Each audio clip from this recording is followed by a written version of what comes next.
So yeah, I made a tier list and I might have messed it up because Ranger is so unbelievably broken. And we're going to talk about it today. But before I get into it, I'm giving away some more gold, 350 to be precise.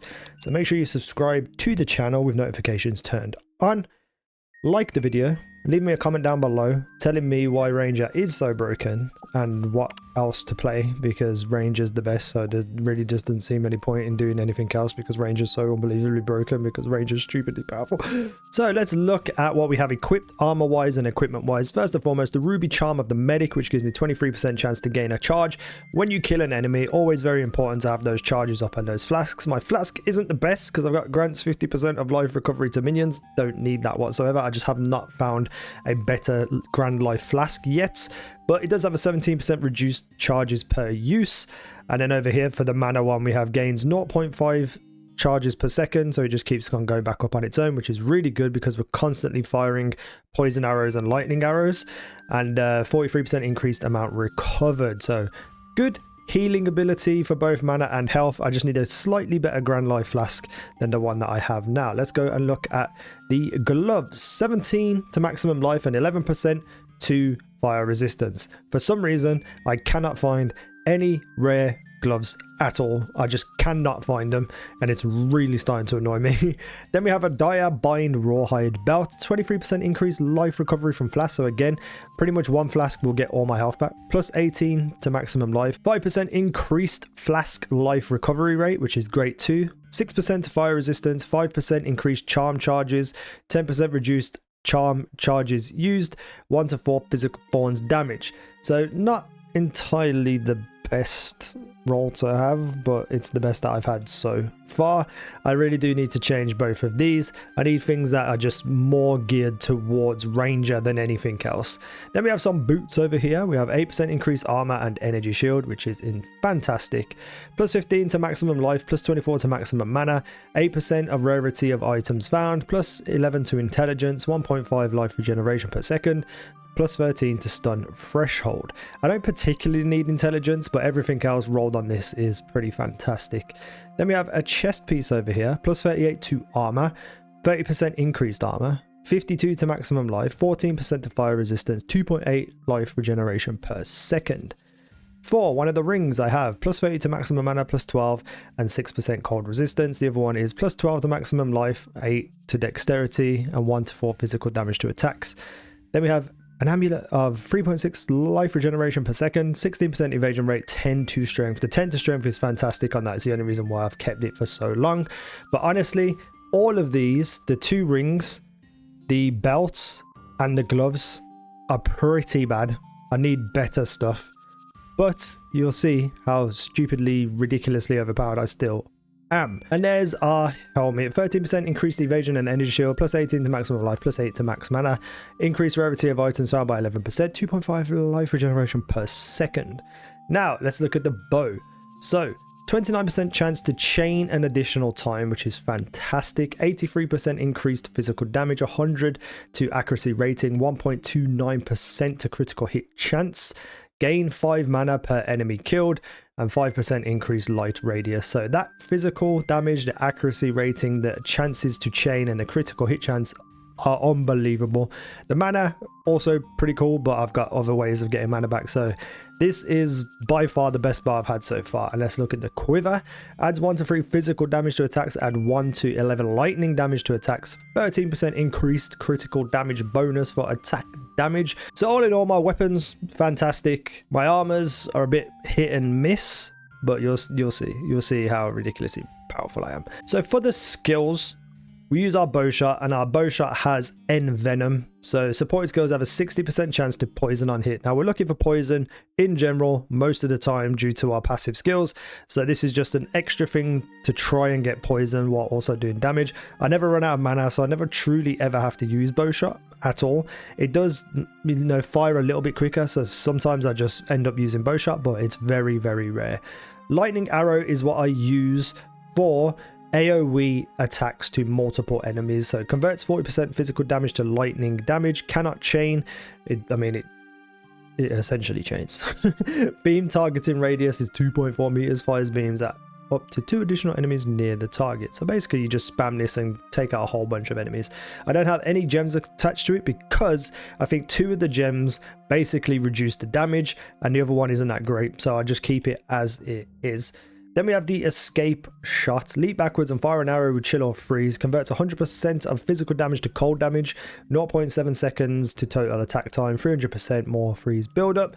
And an impact radius of 2.4 meters. This allows me to just, you know, if I'm panicking and I'm getting hit a lot, I can just get out of there and try and freeze as many enemies as possible. And we have deep freeze attached to that.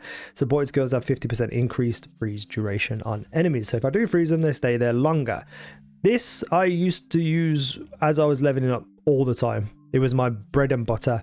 But once I got Poison Burst and Vine Arrow, I barely use it anymore. Only to, as it says, escape if I need to. Poison Burst and Vine Arrow we'll talk about in a second, but let's go down here. So Barrage is the newest of my skills. So basically, the buff empowers your next bow attack to repeat an additional time, plus an additional time per frenzy charge consumed. I haven't truly worked this out yet. All I know is that it can do your ability more than once, so this is still something I'm investing time into trying to figure out, but it does allow me to attack more than once with something very quickly. But the majority of things are single attacks anyway, so like the Poison Burst arrow, I can fire 2 of them in a row regardless of having Barrage. So Barrage at the moment is just something I'm trying to work out and figure out. Then we have Toxic Growth. So this basically just throws a whole bunch of like toxic plants across the floor, and then if you fire your poison arrow at them, you can explode them and do huge damage. So essentially, if you throw down a vine arrow to tie people to a certain place, drop this on top of the vine arrow and then hit everything with poison, you're going to kill things very quickly. For the Barrage, by the way, we have Premeditation. Skills empowered by supported skills deal 15% more damage, and supported skills have 50% less cooldown recovery rate. Supported skills have twice as many cooldown uses, so you just use Barrage more, so you can do more with Barrage. So yeah, Barrage, yeah, I'm still trying to work out Barrage anyway. Then we go to Plague Bearer. Stores all poison damage you deal. Using the Plague Nova skill, unleashes the stored poison. I need some more spirit for this. So if we go over here, we can see regenerate 1% of life per second while a supported skill is active. I need 50 spirit, so I need an additional 20 spirit before this actually kicks in.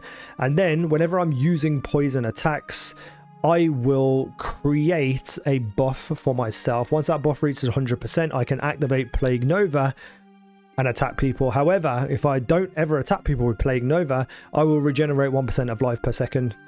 So all I need to do is just play and I'll constantly have health, but I just need to find 20 spirit because I've only got 30.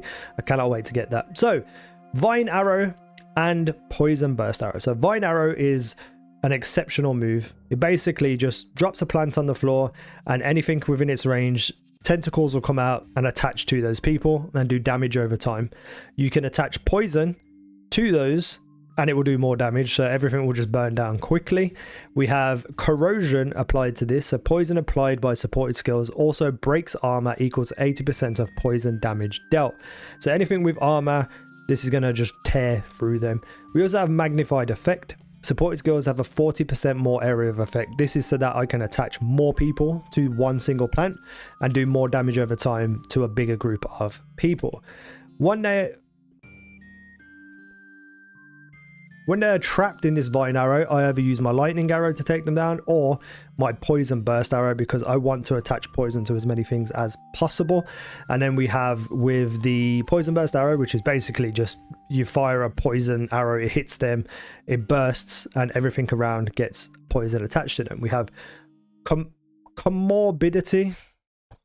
Targets can be affected by +1 poisons from supported skills at the same time. Supported skills have 30% less poison duration. So we fire loads of poison arrows. It stacks 2 lots of poisons on the enemies, but it reduces the amount of time it lasts on the enemies, but usually they're dead, so it doesn't really matter. And then we have Bursting Plague. Poison from supported skill also adds 200% of damage per second to enemy as plague, up to a maximum of 10% of the enemy's maximum life. So you're just attaching a whole bunch of things onto enemies very quickly, very easily, and I love this build. But let's look at the passives that I have. So when you start, you just want to take projectile damage, because when you're from range, you can clear out most enemies before they get close to you. So projectile damage is great. We've got attack speed and dexterity here. We've got pierce and projectile damage here as well, all the way down to here. Now I've taken strength in as many places as I can because I just want more health. But first and foremost, I went up here to 10% increased magnitude of poison you inflict. So basically you are just going to do more poison damage over time. And I've took all of these, so more duration, we have more magnitude, and in the center here, chances for attacks to maim on hit against poison enemies, increased magnitudes of poison you inflict. So this is just all poison damage essentially, and that is just pretty goddamn cool.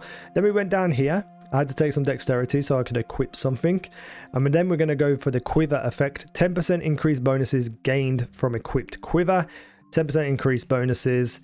I think the same down here as well, 15%, 15%, and up here 30% increased bonuses gained from equipped quiver. So my quiver over here has a whole heap of extra stats on top of what we're reading there, and that just helps a lot. It helps me survive a lot, it helps me do more damage, and it's actually one of my favorite parts of the build is the equipped quiver. So if you can get some sort of unique quiver with some badass stats, you know, we're going to get an improved amount of stats. And then we go down here, I got some more dexterity, some more strength, and some more strength, and this is where I am right now. But I am making my way over here to bow damage. Increased damage with bows, increased attack speed. Over here we have critical damage bonus. Arrows gain critical hit chance as they travel further, up to 60%. So the further are you away, the more critical hit chance, and then the more damage you will do. We have 12% increased damage, 12% increased damage. Arrows pierce an additional target, and then more damage. You get the gist. More accuracy. Once I've got that done, I don't know where I'm going yet, but I feel like this would probably be a good bet as well. So projectiles deal 12% increased damage with hits against enemies from further than 6 meters. And I feel like if we're going to take that, I might even get it first before I head my way down to the bow. You know, I'm going to be firing from range. I'll be getting increased damage from 6 meters. And then these extra little buffs here, these ones, as you travel further, you get more critical hit chance. So I feel like I'll be just tearing through enemies the further I am away from them. So then I just need to figure out where I'm going after that, which I haven't done yet. So that's the build, but let's look at it. So I'm partway through this mission. Usually I just play some footage, but I'm going to do it live. So we run in like this, and we go find some people. We fire that in, and you can see that all the tentacles attached to people, and it's doing damage to them. And then I just do this, and I just fire my lightning arrow. We can do one of these. It's just fantastic. I'm not even like sweating. I'm just throwing things out. I'm just firing things at people because that's all it takes with this build. Oh, just look at it. Pow, pow. I don't even need to like roll or dodge or anything. I can just sit here and just hold my finger on the trigger. Lightning also works pretty well, as you can see. I'm doing the damage over time with the tentacles while also doing AoE damage to everything. So I'm going to try and stack up as many enemies as I can. Anyone else? You guys, are you enemies? Nope. Enemies? Anybody here? Nope. Okay. Right, so let's do this. Let's do one of these.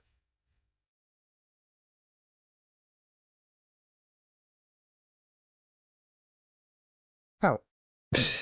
I love it, man. I love it. I just feel so goddamn overpowered and strong. It's unbelievable. I fought the traitor boss for the Ascendancy, and that just went smooth as hell.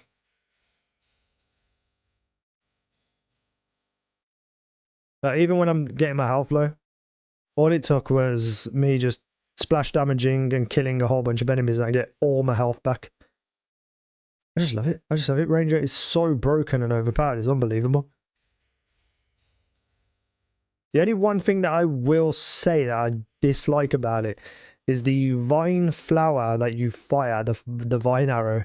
It will go wherever the hell it wants to go. It will attach to the first person it sees. So if I throw it here now, it comes down here. But I could also fire it and it'll go like over here on its own, right in the middle of all those guys. So now I've got to try and find a way to attach poison to it and get, you know, all the poison on all the enemies, which is just a bit of a pain. But I'm not going to complain too much because this build is just broken.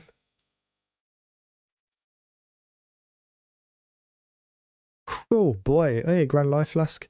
What we got in this chest before we end this video? Ah, support gem. Actually, hold on, let's look at that support gem, see what we get. Nice. So with the lightning arrow, you can see we have chain over here. Support skills chain +1 times. Support skills chain 100% more times. Support skills deal 50% less damage with hits. So it doesn't feel like it's worth it because that initial hit on the enemy with the lightning won't do as much damage. Even though it will chain through specific enemies or more enemies, it just doesn't feel like it's worth it because that initial hit is also very important, because usually the amount of enemies around, you don't need that much to chain. So maybe I'll change my mind on this in the future. I don't know. For pierce, projectiles from support skills pierce an enemy. Pierce is decent, I guess. You know, it can pierce an enemy and go through and do something else to someone else, and it will deal 30% less damage after it's pierced. So out of the three, this is probably the one I would have. And then scatter shot, support skills deal 20% less damage. Support skills fire 2 additional projectiles. Support skills have 20% less attack and cast speed. So you're attacking faster, which is fine, but you're doing less damage. And like I said, you don't particularly need 2 additional projectiles unless you're building into full lightning. So I'll probably take pierce at some point. What I'll probably do is take lightning infusion and put that onto the lightning attack, so it's doing more lightning damage. That's probably a good way of making that stronger and better. And that's the build. That is the ranger for me so far. I cannot wait to go through ascendancy. I cannot wait to level this up to max and get through to act 3. Now that I've played every single character and made builds and stuff for every single character, this is the one I'm going to continue on first. So yeah, thank you for watching. I've been easynow. You guys have been awesome.